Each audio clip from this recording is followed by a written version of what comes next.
ಎಲ್ರಿಗೂ ನಮಸ್ಕಾರ. ನೀವು ನೋಡ್ತಾ ಇದ್ದೀರಾ ಸುದ್ದಿ ಸಮಯ ನ್ಯೂಸ್ ಚಾನಲ್. ಇದು ಡೆನ್ ನೆಟ್ವರ್ಕ್. ನಾನು ಮಹರ್ದ ಡಾಕುಳಿಗಿ.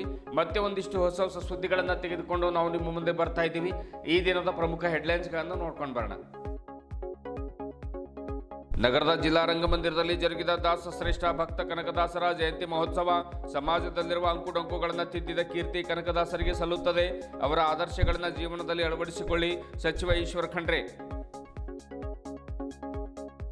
ಭಕ್ತ ಕನಕದಾಸರ ಜಯಂತಿ ಕಾರ್ಯಕ್ರಮ ತಡವಾಗಿ ಆರಂಭವಾಗಿದ್ದಕ್ಕೆ ಸಿಡಿದೆದ್ದ ಸಮಾಜದ ಯುವಕರು.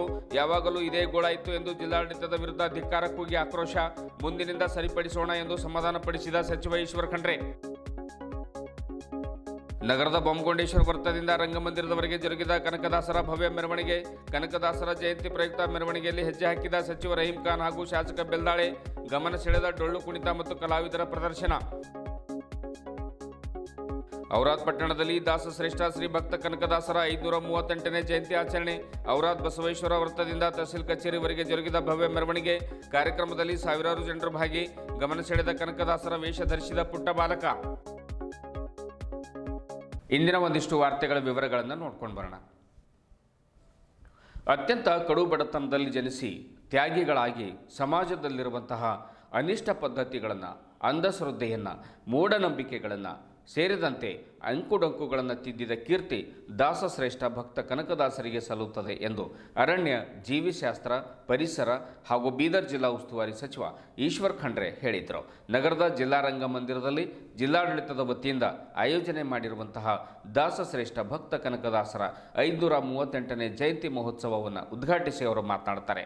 ಬಡತನದಲ್ಲಿ ಜನಿಸಿ ಕೈಯಲ್ಲಿ ತಂಬೂರಿಯನ್ನು ಹಿಡಿದು ಸಮಾನತೆಯ ಸಂದೇಶ ಸಾರಿದ ಕನಕದಾಸರು ಕುಲ ಕುಲ ಕುಲವೆಂದು ಹೊಡೆದಾಡದಿರಿ, ಕುಲದ ನೆಲೆಯನ್ನೇನಾದರೂ ಬಲ್ಲಿರ ಎಂದು ಹಾಡುತ್ತಾ ಮೇಲು ಕೀಳು, ಬಡವ ಬಲ್ಲಿದ, ವರ್ಣಭೇದ ವರ್ಗಭೇದ ಎಲ್ಲವನ್ನು ಕೂಡ ತೊರೆದು ಬದುಕಬೇಕು ಅನ್ನುವಂಥ ಮಾತನ್ನು ಸಮಾಜಕ್ಕೆ ಅಮೂಲ್ಯವಾಗಿರ್ತಕ್ಕಂಥ ಸಂದೇಶವನ್ನು ನೀಡಿ ಹೋಗಿದ್ದಾರೆ.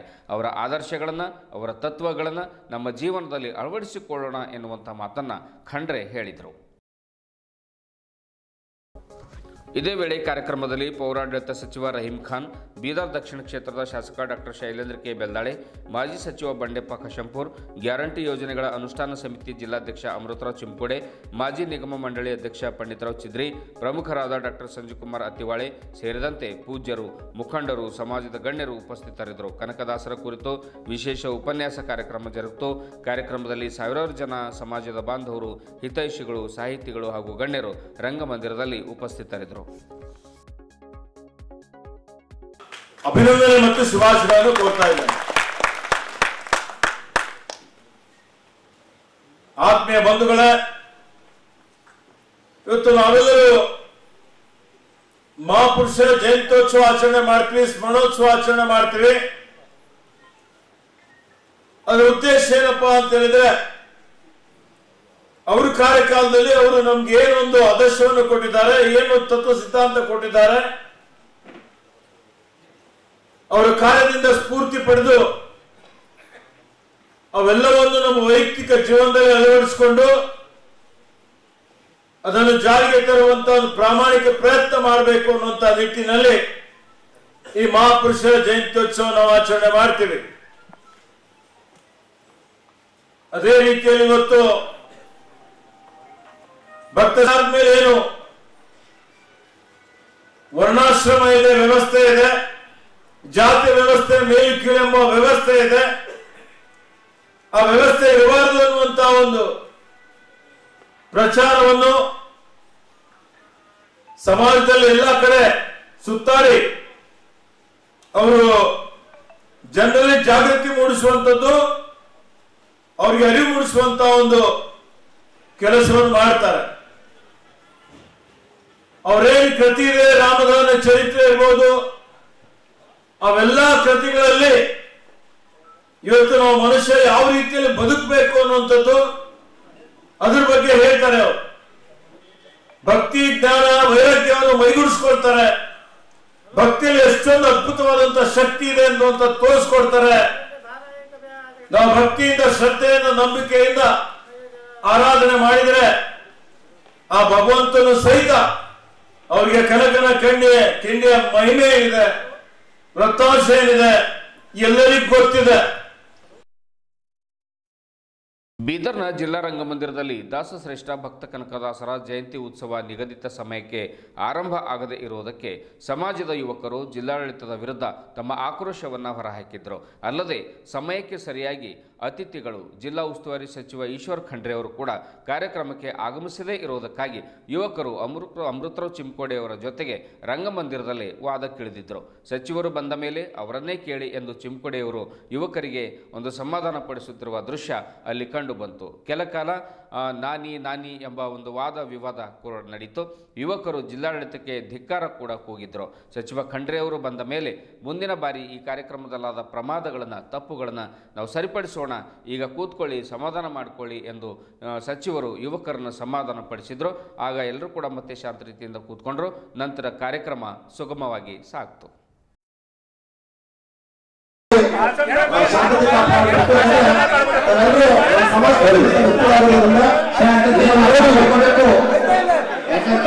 ಗಾಳಿಯನ್ನು ಕನಕದಾಸರು ಹೇಳಿದ್ದಾರೆ. ಶಾಂತಿಯಿಂದ ಕೆಲವೇ ಕ್ಷಣದಲ್ಲಿ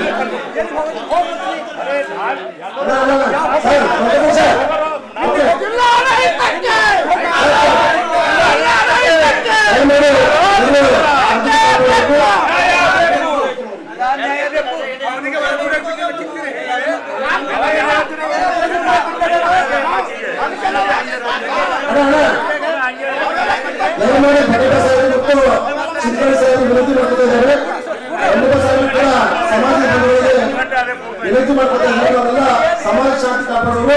ಅದಕ್ಕಾಗಿ ಭಕ್ತ ಕನಕದಾಸರು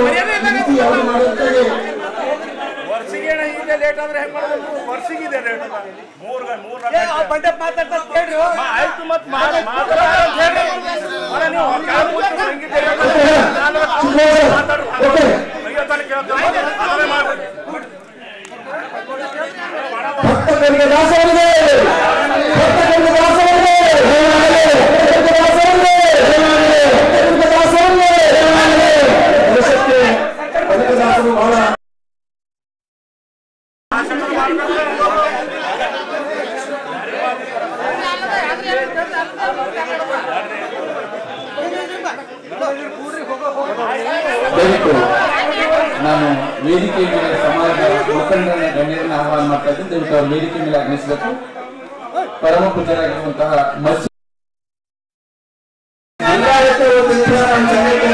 ದಯವಿಟ್ಟು ವೇದಿಕೆ ಮೇಲೆ ಕೂರಬೇಕಾಗಿದೆ. ದಯವಿಟ್ಟು ಎಲ್ಲರೂ ಶಾಂತ ರೀತಿ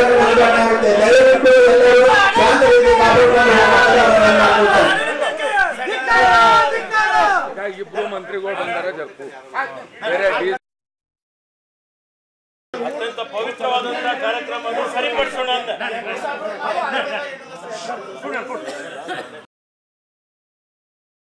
ಭಕ್ತ ಕನಕದಾಸರ ಜಯಂತಿ ಮಹೋತ್ಸವದ ಪ್ರಯುಕ್ತ ನಗರದ ಬೊಮ್ಮಗೋಡೇಶ್ವರ ವೃತ್ತದಲ್ಲಿ ಅವರ ಪುತ್ಥಳಿಗೆ ಪೂಜೆಯನ್ನು ಸಲ್ಲಿಸಿ ಮೆರವಣಿಗೆಗೆ ಚಾಲನೆ ನೀಡಲಾಯಿತು. ಪೌರಾಡಳಿತ ಸಚಿವ ರಹೀಂ ಖಾನ್ ಅವರು ಮೆರವಣಿಗೆಗೆ ಡೊಳ್ಳು ಬಾರಿಸುವ ಮೂಲಕ ಚಾಲನೆಯನ್ನು ಕೊಡ್ತಾರೆ. ಮೆರವಣಿಗೆ ನಗರದ ಬಸವೇಶ್ವರ ವೃತ್ತ, ಭಗತ್ ಸಿಂಗ್ ವೃತ್ತ, ಅಂಬೇಡ್ಕರ್ ವೃತ್ತದ ಮಾರ್ಗವಾಗಿ ರಂಗಮಂದಿರವರೆಗೆ ತಲುಪಿತು. ಮೆರವಣಿಗೆಯಲ್ಲಿ ಕಲಾವಿದರ ಡೊಳ್ಳು ಕುಣಿತ ಸಭಿಕರ ಗಮನ ಸೆಳೆಯಿತು. ಸಚಿವರು, ಶಾಸಕ ಬೆಲ್ದಾಳೆಯವರು, ಮಾಜಿ ಸಚಿವ ಬಂಡೆಪ್ಪ ಕಾಶಂಪುರ ಅವರು, ಜಿಲ್ಲಾಧಿಕಾರಿ ಶಿಲ್ಪಾ ಶರ್ಮಾ ಅವರು, ಅಮೃತರಾವ್ ಚಿಮ್ಕೋಡೆ ಸೇರಿದಂತೆ ಹಲವು ಗಣ್ಯರು ಮೆರವಣಿಗೆಯಲ್ಲಿ ತಲೆ ಮೇಲೆ ಟೋಪಿಯನ್ನು ಧರಿಸಿ ಹೆಗಲ ಮೇಲೆ ಅರಿಶಿಣ ಬಣ್ಣದ ಕೊರಳಪಟ್ಟಿಯನ್ನು ಧರಿಸಿ ಹೆಜ್ಜೆ ಹಾಕಿದ್ರು. ವಿವಿಧ ವೃತ್ತಗಳಿಗೆ ಮಾಲಾರ್ಪಣೆಯನ್ನು ಮಾಡುತ್ತಾ ಮುಖಂಡರು ಸಾಗಿದ್ರು. ಮೆರವಣಿಗೆಯಲ್ಲಿಯೂ ಕೂಡ ನೂರಾರು ಜನರು ಪಾಲ್ಗೊಂಡಿದ್ದರು. ಪಟಾಕಿ ಕೂಡ ಈ ಸಂದರ್ಭದಲ್ಲಿ ಸಿಡಿಸಲಾಯಿತು. ಮೆರವಣಿಗೆಯಲ್ಲಿ ಪಾಲ್ಗೊಂಡ ಸಚಿವ ರಹೀಂ ಖಾನ್ ಅವರು ಮಾಧ್ಯಮದವರೊಂದಿಗೆ ಮಾತನಾಡುತ್ತಾ ಭಕ್ತ ಕನಕದಾಸರ ಜಯಂತಿಯ ಶುಭಾಶಯಗಳನ್ನು ಕೋರಿದರು. ಬಳಿಕ ಮಾಧ್ಯಮದವರ ಪ್ರಶ್ನೆಗಳಿಗೆ ಉತ್ತರಿಸಿದ ರಹೀಂ ಖಾನ್ ಅವರು, ನಾನು ಮೈನಾರಿಟಿ ಶಾಸಕ ಇರೋದರಿಂದ ನನಗೆ ಈ ರೀತಿ ಬಿಜೆಪಿಯವರು ಪದೇ ಪದೇ ಹರಾಸ್ಮೆಂಟ್ ಮಾಡ್ತಾ ಇದ್ದಾರೆ. ಚಿತಾಗಾರದ ಯಂತ್ರದಲ್ಲಿ ನನ್ನ ಯಾವುದೇ ಪಾತ್ರವಿಲ್ಲ, ಅಲ್ಲಿ ಯಾವುದೇ ಭ್ರಷ್ಟಾಚಾರ ನಡೆದಿಲ್ಲ, ಅದರಲ್ಲಿ ನನ್ನ ಹೆಸರು ತಳಕು ಹಾಕುವ ಅವಶ್ಯಕತೆ ಇಲ್ಲ. ನನಗೆ ಇಲ್ಲಿ ಕಲಬುರಗಿಯಲ್ಲಿ ಪ್ರಿಯಾಂಕ್ ಖರ್ಗೆ ಅವರಿಗೆ, ಗೃಹ ಸಚಿವ ಜಿ ಪರಮೇಶ್ವರ್ ಅವರಿಗೆ, ಬೆಂಗಳೂರಿನಲ್ಲಿ KJ ಜಾರ್ಜ್ ಅವರಿಗೆ ನಿರಂತರವಾಗಿ ಟಾರ್ಗೆಟ್ ಮಾಡಲಾಗ್ತಾ ಇದೆ. ಹೆಣ ಸುಡುವ ಯಂತ್ರದಲ್ಲಿ ಹಗರಣ ಇದ್ದರೆ ನಾನು ತನಿಖೆ ಮಾಡಿಸ್ತೇನೆ.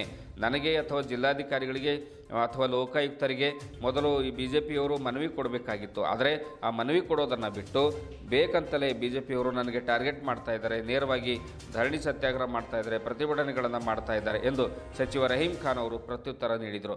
ಬನ್ನಿ ಅವರು ಏನು ಹೇಳಿದ್ದಾರೆ ನೋಡ್ಕೊಂಡು ಬರೋಣ.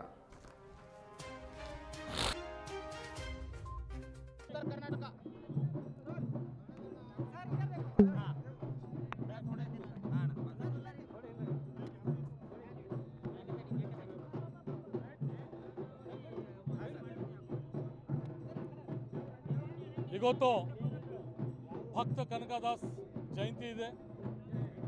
ಬೆಳಗ್ಗೆಯಿಂದ ನಾವು ಈ ಜಯಂತಿನಲ್ಲಿ ಕಾರ್ಯಕ್ರಮದಲ್ಲಿ ಇದ್ದೇನೆ.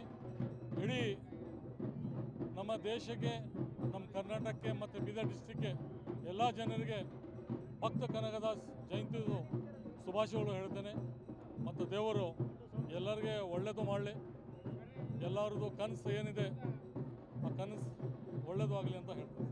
ಸರ್, ಕನಕದಾಸರ ಹೆಸರನ್ನ ವಿಶ್ವವಿದ್ಯಾಲಯಕ್ಕೆ ಇಡಬೇಕು ಅನ್ನೋ ಪ್ರಸ್ತಾವನೆ ಬೀದರ್ ವಿಶ್ವವಿದ್ಯಾಲಯ ಇಲ್ಲ, ಕರ್ನಾಟಕದ 29 ವಿಶ್ವವಿದ್ಯಾಲಯ ಯಾವುದಾದ್ರೂ ಒಂದಕ್ಕೆ ಇಡಬೇಕು ಕನಕದಾಸರ ಹೆಸರು. ಅದ್ರ ಬಗ್ಗೆ ನಾವು ಚರ್ಚೆ ಮಾಡಿ, ನಾನು ಡಿಸ್ಟ್ರಿಕ್ಟ್ ಇನ್ಚಾರ್ಜ್ ಮಿನಿಸ್ಟರ್ ಮತ್ತು ಮುಖ್ಯಮಂತ್ರಿ ಸಿದ್ದರಾಮಯ್ಯ ಜೊತೆಗೆ ಚರ್ಚೆ ಮಾಡಬೇಕಾಗ್ತದೆ. ಆ ಚರ್ಚೆ ಮಾಡಿ ಡಿಸಿಷನ್ ಹೇಳ್ಬೇಕು. ಸರ್, ಏನು ಮಹಾನಗರ ಪಾಲಿಕೆಯಲ್ಲಿ ಭ್ರಷ್ಟಾಚಾರ ಅಂತ ಬಿಜೆಪಿ ಹೋರಾಟ ಮಾಡ್ತು, ತಮ್ಮ ವಿರುದ್ಧ ರಾಜೀನಾಮೆಗೆ ಒತ್ತಾಯ ಮಾಡ್ತು, ಏನು ಹೇಳ್ತೀರಿ ಸರ್ ಅದಕ್ಕೆ? ತಮಗೆ ಎಲ್ಲರಿಗೆ ಗೊತ್ತಿದೆ, ಅದು 100% ಸುಳ್ಳಿದೆ. ಅವರು ಬೇಕಾಗಿ ಅಂತ ಮಾಡ್ಲತ್ತಾರೆ. ಮತ್ತು ಅದು ಯಾವಾಗ ಕೋವಿಡ್ ಪೀರಿಯಡ್ನಲ್ಲಿ ಮಾಡಿದ್ದಾರೆ. ಕೋವಿಡ್ ಪೀರಿಯಡ್ನಲ್ಲಿ ಏನೇನು ಹಗರಣ ಆಗಿದೆ ತಮ್ಮೆಲ್ಲರಿಗೆ ಗೊತ್ತಿದೆ. ಎಸ್ಪೆಷಲಿ ಇದು BJP ಅವ್ರು ಯಾಕೆ ಮಾಡ್ಲತ್ತಾರಂದ್ರು, ನಾನು ಒಬ್ಬರು ಮೈನಾರಿಟಿ ಶಾಸಕರಿದ್ದೇನೆ. ಅವ್ರು ಬೇರೆಯವ್ರಿಗೆ ಏನು ಮಾತಾಡೋಲ್ಲ, ಮತ್ತು ನನಗೆ ಟಾರ್ಗೆಟ್ ಮಾಡ್ತಾರೆ ಇಲ್ಲಿ. ಮತ್ತು ಗುಲ್ಬರ್ಗನಲ್ಲಿ ಪ್ರಿಯಾಂಕಾ ಖರ್ಗೆಗೆ ಟಾರ್ಗೆಟ್ ಮಾಡ್ಲತ್ತಾರೆ. ಮತ್ತು ಈ ಥರ ಇದಕ್ಕಿಂತ ಮೊದಲು ಪರಮೇಶ್ವರ್ ಸಾಹೇಬರಿಗೆ, ಹೋಮ್ ಮಿನಿಸ್ಟರ್ ಸಾಹೇಬರಿಗೆ ಮಾಡೋದು. BJPದು ಉದ್ದೇಶ ಏನಿದೆ ಅಂದರು, ನನಗೆ ಪ್ರಿಯಾಂಕಾ ಖರ್ಗೆ ಅವರಿಗೆ ಗುಲ್ಬರ್ಗನಲ್ಲಿ, ಬೀದರ್ನಲ್ಲಿ ನನಗೆ, ಮತ್ತು ಬೆಂಗಳೂರಿನಲ್ಲಿ ಜಾರ್ಜ್ ಅವರಿಗೆ, ಹೋಮ್ ಮಿನಿಸ್ಟರ್ ಸಾಹೇಬರಿಗೆ, ಲಾಸ್ಟ್ಗೆ ಸಿದ್ದರಾಮಯ್ಯ ಸಾಹೇಬರಿಗೆ ಬಗ್ಗೆ ಸುಮಾರು ಸಲ ಹೇಳಿದ್ದಾರೆ ಬೆಂಗಳೂರಿನಲ್ಲಿ. ಇವರು ಎಲ್ಲರೂ ಸ್ಪೆಷಲಿ ಕಾಂಗ್ರೆಸ್ ಗೌರ್ಮೆಂಟ್ ಅಂತ. ಇವ್ರ ಗೌರ್ಮೆಂಟ್ನಲ್ಲಿ ಏನೇನಾಗಿದೆ ಕೋವಿಡ್ನಲ್ಲಿ ತಮಗೆ ಗೊತ್ತಿರ್ಬೋದು. 2000 ಮಷೀನ್ 8,000 ಮಾಡಿದ್ದಾರೆ. 10 ರೂಪಾಯಿ ಬಾಟಲ್ 200 ಬಾಟಲ್. ಕೋವಿಡ್ನಲ್ಲಿ ಒಂದು ಬೆಡ್ ಸಿಕ್ಕಿಲ್ಲ, ಒಂದು ಇಂಜೆಕ್ಷನ್ 50 ರೂಪಾಯಿ ಇಂಜೆಕ್ಷನ್ 500ಗೆ ಸಿಕ್ಕಿದೆ ಇವರು ಪೀರಿಯಡ್ನಲ್ಲಿ. ಅದ್ರ ಸಲಗೆ ಇವರು ಅನ್ನೆಸರಿ ಮೈನಾರಿಟಿ ಆಗಲಿ, ದಲಿತ ಆಗಲಿ, ಬ್ಯಾಕ್ವರ್ಡ್ ಆಗಲಿ, ಕ್ರೈಸ್ತ ಸಮಾಜ ಆಗಲಿ, ಇವರು ಟಾರ್ಗೆಟ್ ಮಾಡಿ ತೊಂದರೆ ಕೊಳ್ಳತ್ತಾರೆ. ಯಾಕಂದರೆ ಇಲ್ಲಿ ಶಾಸಕರನ್ನು ನಾನು 4 ಸಲ ಆಗಿದ್ದೇನಲ್ಲ, ಇವ್ರಿಗೆ ತುಂಬ ಹೊಟ್ಟ ಕಿಚ್ಚಿ ಆಗಿ ಬಟ್ಟಿ ಹರ್ಕೊಳತ್ತಾರೆ. ಜಾತಿವಾದ ಮಾಡ್ತಾ ಇದ್ದಾರೆ, ಒಂದು ಕಡೆ ನೋಡಿದ್ರೆ ಜಾತಿವಾದ ಅಂತ ಹೇಳ್ತಾರೆ. 100% ಅವರು, ಯಾಕಂದರೆ ನಮ್ಮ ಮೈನಾರಿಟಿ ಇದ್ದೇನೆ. ಅವ್ರು ಯಾರು ಬೇರೆಯವ್ರಿಗೆ ಯಾರು ಹೇಳಿಲ್ಲ, ನನಗೆ ಟಾರ್ಗೆಟ್ ಮಾಡ್ಲತ್ತಾರೆ. ಸುಮ್ಮನೆ ಅದು ಸುಳ್ಳು, 100% ಸುಳ್ಳು.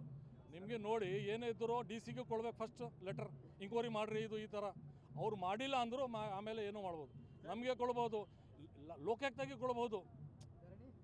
ಸರ್, ಈಗ ಸಕ್ಕರೆದು ಬೆಳಗಾವಿಯಲ್ಲಿ ಘೋಷಣೆ ಮಾಡಿದ್ದಾರೆ ಮುಖ್ಯಮಂತ್ರಿಗಳು. ರೈತರು ಖುಷಿಯಲ್ಲಿದ್ದಾರೆ, ನಿಮ್ಮ ಸರ್ಕಾರ ಪ್ರಶಂಸೆ ಮಾಡ್ತಿದ್ದಾರೆ. ಬೀದರ್ನಲ್ಲೂ ಕೂಡ 3,500 ಕೇಳ್ತಿದ್ದಾರೆ ರೈತರು. ಏನಾದರೂ ಈಗ ನಾನು ಡಿಸ್ಟ್ರಿಕ್ಟ್ ಇನ್ಚಾರ್ಜ್ ಮಿನಿಸ್ಟರ್ ಅವರು ಮೀಟಿಂಗ್ ಮಾಡ್ಲತ್ತಾರೆ. ನಮ್ಮ ಮುಖ್ಯಮಂತ್ರಿ ಆಲ್ರೆಡಿ ಹೇಳಿಬಿಟ್ಟಿದ್ದಾರೆ, ಎಲ್ಲ ಕಡೆ ಒಂದೇ ರೂಲ್ಸ್ ಆಗ್ತದೆ.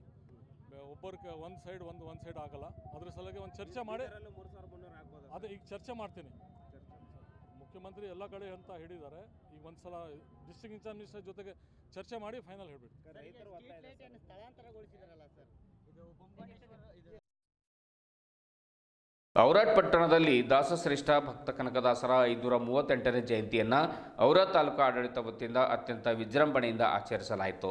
ಬೆಳಿಗ್ಗೆ ಬಸವೇಶ್ವರ ವೃತ್ತದಿಂದ ತಹಸೀಲ್ ಕಚೇರಿವರೆಗೆ ರಥಯಾತ್ರೆ ಕೈಗೊಂಡು ಅದರಲ್ಲಿ DJ ಹಾಡಿನ ಮೇಲೆ ಮಕ್ಕಳು ಕುಣಿದರು.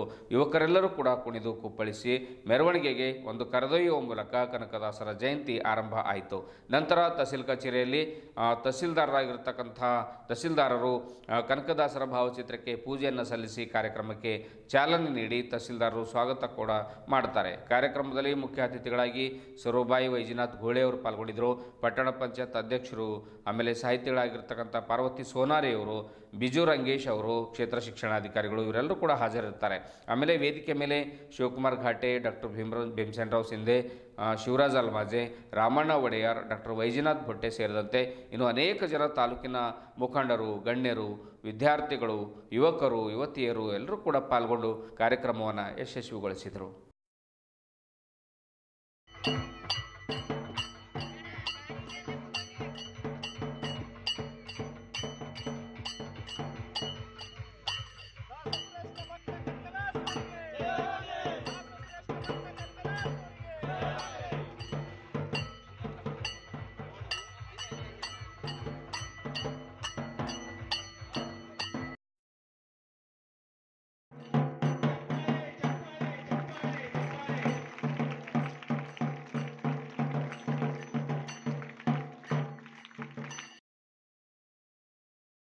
ಕಲ್ಯಾಣ ಕ್ರಾಂತಿ ಮಾಡಿ ನಮ್ಮಲ್ಲಿ ಮೇಲು ಕೀಳು ಅನ್ನೋದನ್ನು ಹೋಗಲಾಡಿಸ್ಬೇಕು ಅಂತ ತಮ್ಮ ಶರಣ ಸಾಹಿತ್ಯ ಅಥವಾ ವಚನಗಳ ಮೂಲಕ ಸಾರಿದರು. ಯಾವುದೇ ಮನುಷ್ಯ ಮೇಲಲ್ಲ, ಯಾವುದೇ ಮನುಷ್ಯ ಕೀಳಲ್ಲ, ಎಲ್ಲರೂ ಸಮಾನರೇ, ಮನುಷ್ಯ ಹುಟ್ಟಿದ ಬಳಿಕ ಮೇಲು ಕೀಳು ನೋಡಬಾರ್ದು ಅಂತ ತಮ್ಮ ವಚನದ ಮೂಲಕ ಸಮಾನತೆ ಸಾರುವಾಗಿ ವಚನ ಸಾಹಿತ್ಯ ಬಂದಾಗ, ತದನಂತರ 15ನೇ 16ನೇ ಶತಮಾನದಲ್ಲಿ ನಮ್ಮ ಕನ್ನಡ ಸಾಹಿತ್ಯಕ್ಕೆ, ನಮ್ಮ ಕನ್ನಡ ನಾಡಿಗೆ ಸಿಕ್ಕಿರುವಂಥ ದಾಸ ಸಾಹಿತ್ಯ, ಇವಾಗಿನ ಅಥವಾ ದಾಸರುಗಳಿಗೆ ಒಂದು ರಾಜನ ಆಶ್ರಯದಲ್ಲಿ ಅವರು ಕವಿಯಾಗಿರ್ತಾರೆ, ಅವರು ಸಾಹಿತ್ಯ ಬರೆದು ಓಡಾಡಿಕೊಂಡು ಅವರೇ ಆದಂತಹ ಒಂದು ಜನಪದ ಶೈಲಿಯಲ್ಲಿ ಒಂದು ಸಾಹಿತ್ಯವನ್ನು ಬರೆದು ಕನ್ನಡ ಸಾಹಿತ್ಯವನ್ನ ಹೆಚ್ಚಿಸಿರುವಂಥವರು ಕನಕದಾಸರು.